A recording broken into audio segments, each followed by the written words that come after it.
In December of 1944, an American rifleman in the Ardennes did not think about industrial policy. He thought about his fingers. They were stiff inside wet wool gloves. His rifle was cold enough to bite skin.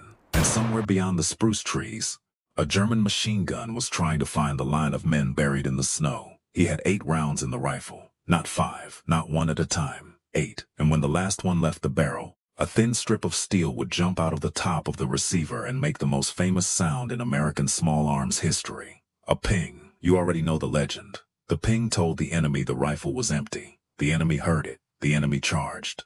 American soldiers died in the 2 seconds before the next clip went in. It is a perfect battlefield story.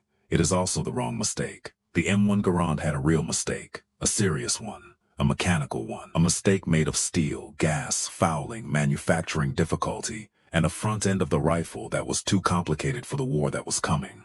The Army found that mistake before the rifle became the symbol of American infantry.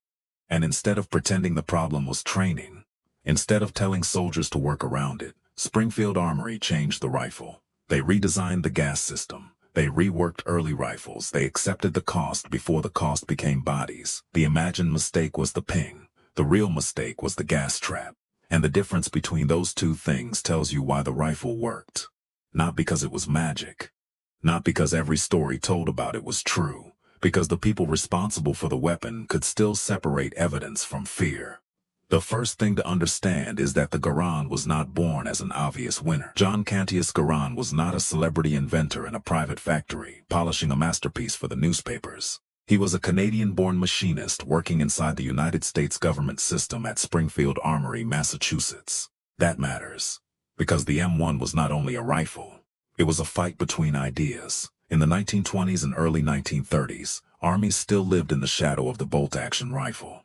The bolt gun was proven. It was rugged. It was familiar. It taught officers to think in single shots, sight pictures, ammunition discipline, and volleys controlled by men who had learned war from the last war. A semi-automatic service rifle threatened that world. It promised something different. A soldier could fire, recover, and fire again without lifting his hand from the stock. He could keep his cheek down. He could stay behind cover. He could put more rounds into the same few seconds without turning every rifleman into a machine gunner. That was the promise. But a promise is not a weapon. A weapon has to work when it is dirty. It has to work when a tired man loads it wrong. It has to work in rain, cold, sand, jungle rot, and fear. And in the Garand's early life, it did not always do that. The earliest production form used what collectors now call the gas trap system. It was clever. Too clever. Instead of drilling a gas port into the barrel near the muzzle, the early design captured propellant gas in a muzzle assembly beyond the barrel and used that gas to drive the operating rod rearward. On a drawing board, the system had logic. It allowed the barrel itself to remain unported. It made engineering sense to men trying to perfect a rifle that had never existed at American scale. But battle does not care what made sense on the drawing board. The gas trap front end added parts. It added machining. It added surfaces that could foul, loosen, corrode, or complicate production. It made the rifle harder to manufacture at exactly the moment the United States needed to learn how to build it by the hundreds, then by the thousands, then by the millions. And before the United States was fully at war, that problem became impossible to ignore. This is the part of the story that does not make good folklore. There is no dramatic scream, no enemy soldier leaning over a foxhole, no heroic last stand. Just engineers, armorers, production men, and ordnance officers looking at a rifle that had already been adopted and admitting a hard thing. This part is not good enough. In 1940, the rifle's barrel, gas cylinder, and front sight assembly were redesigned. The gas trap system was dropped in favor of a simpler gas port system. Older gas trap rifles were recalled and reworked. Springfield Armory did not pretend that the first system was fine simply because it had already been approved. That is the real mistake. And the correction is what saved the weapon from becoming a bureaucratic failure with a famous name. Imagine Springfield Armory in that period, not as a museum, as a living government factory. Racks of receivers, gauges on benches, men checking operating rods, machines being adjusted, drawings being revised. The pressure of Europe already collapsing into war. The pressure of knowing that if the United States entered, a rifle problem would no longer be a production issue. It would be a casualty issue. The easy answer would have been to keep building. Document the limitation. Issue a memo. Tell the soldier to clean more carefully. Tell the unit armorer to pay closer attention. Tell the training schools to compensate for what the machine could not do. Institutions love that answer because it keeps the line moving. It protects the decision already made. It turns a design problem into a user problem. Springfield did something harder. It changed the weapon. That correction did not make the Garand flawless. No combat rifle is flawless. But it made the rifle simple enough, durable enough, and manufacturable enough to become something far more important than a clever invention. It became standard. By the time American riflemen were fighting across North Africa, Italy, the Pacific, France, and the frozen Ardennes, the rifle in their hands was not the fragile promise of the first production period. It was the corrected rifle. The one the system had humbled itself enough to improve. Now place that rifle in a German field problem. A German squad in 1944 understood firepower through the machine gun. The riflemen served the gun. The MG-34 or MG-42 was the center of the squad's violence, and the bolt-action carabiner 98K was the ordinary rifleman's tool. That did not mean German soldiers were stupid. It meant their system organized power differently. An American squad arrived with a different rhythm. Bars, carbines, Thompsons, Browning machine guns, and in the hands of ordinary riflemen, a semi-automatic .30-06 rifle that could fire as fast as a trained man could recover his sight picture and press the trigger again. That difference did not always decide battles by itself. Artillery, tanks, logistics, air power, command, terrain, weather, and luck all mattered. But at the scale of a hedgerow, a stone wall, a ridge line, or a snowy draw, the Garand changed the seconds. And seconds are where infantrymen live. A bolt-action rifle makes a man break his firing position. Fire, lift the bolt, pull back, push forward, lock down, find the sight again. Fire. A Garand did not ask for that bargain. Fire, recover, fire. The hand stayed where it belonged. The cheek stayed down. The rifleman stayed in the fight. That was the payoff of the correction. Not a slogan, not a quote, a physical advantage, repeated thousands of times by men whose names never entered a museum label.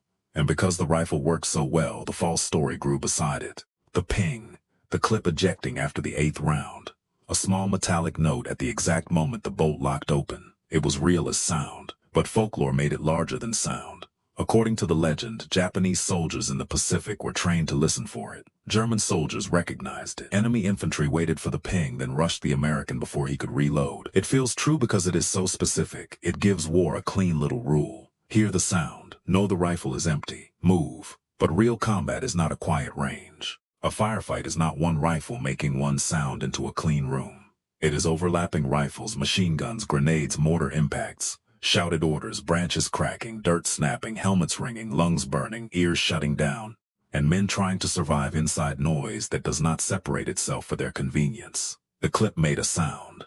That does not mean an enemy soldier 30 yards away could identify it, trust it, locate it, and safely act on it in the 2 or 3 seconds before the American rifleman reloaded. And even if he could hear it, what exactly had he learned? One rifle was empty, maybe, in a squad where the man next to him still had 8 rounds. And the man beyond him still had 8 more, and the BR gunner had not stopped at all. The legend reduces a battlefield to a duel. The battlefield was not a duel. There is another problem with the myth. A Garand could be topped off in practical ways by replacing a partial clip. The clip latch allowed a shooter to eject a clip before it was empty. A trained soldier was not mechanically helpless until the 8th round. In combat, men usually did what was fastest and least likely to fill the action with dirt. But the rifle was not a trap that announced total vulnerability every time it spoke. The Army did not redesign the rifle to silence the ping. Not during the war. Not because the Army ignored danger. The same institution had already changed the gas system when testing and production reality demanded it. That is the point. When the problem was mechanical, documented, and repeatable, the institution acted. When the problem was rumor, anxiety, and campfire geometry, the institution did not chase it into the machinery. That is not carelessness. That is discipline. There are few things more dangerous than an organization that cannot tell the difference between a defect and a story. The early gas system was a defect. The ping was a story. One got fixed, one got remembered. And memory, especially war memory, does not obey the same rules as steel. This is not an insult to the men who believed it. A soldier under fire does not live in a laboratory. He lives in a world where every sound might mean death. If he hears a clip eject in the dark, he can imagine the enemy hearing it too. If a man dies after a rifle runs empty, the mind builds a chain between the sound and the body. Under enough fear, coincidence becomes pattern. Pattern becomes lesson. Lesson becomes legend. That is human. But human fear is not the same thing as technical evidence. The Garand's real history is stronger than the myth, because the real history shows a system under pressure, making the right kind of correction. John Garand built a rifle good enough to challenge the bolt-action world. Springfield Armory made it manufacturable.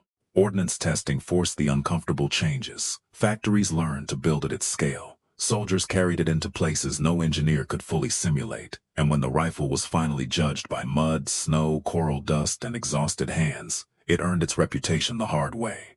There is a reason the praise for the M1 became almost mythic by the end of the war. General Douglas MacArthur reported from Bataan that under combat conditions the rifle operated without mechanical defects. George Patton later called it the greatest battle implement ever devised. Those lines survive because they sound grand, but the real proof is quieter. It is in the production numbers. It is in the men who refused to give up the rifle once they had learned it.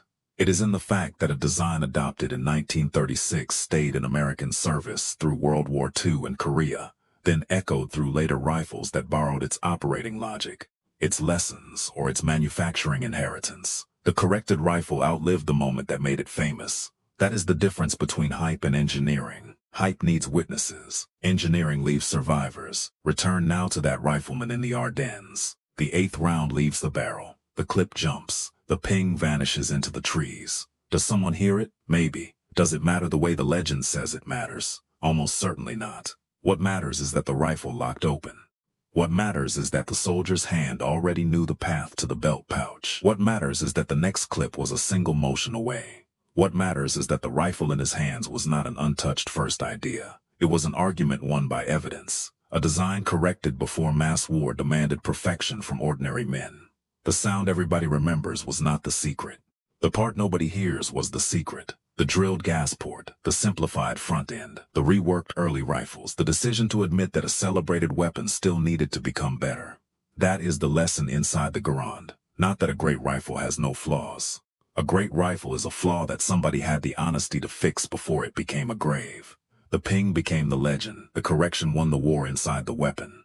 And between those two sounds, one imagined as danger and one hidden inside the steel, you can hear the difference between fear and proof.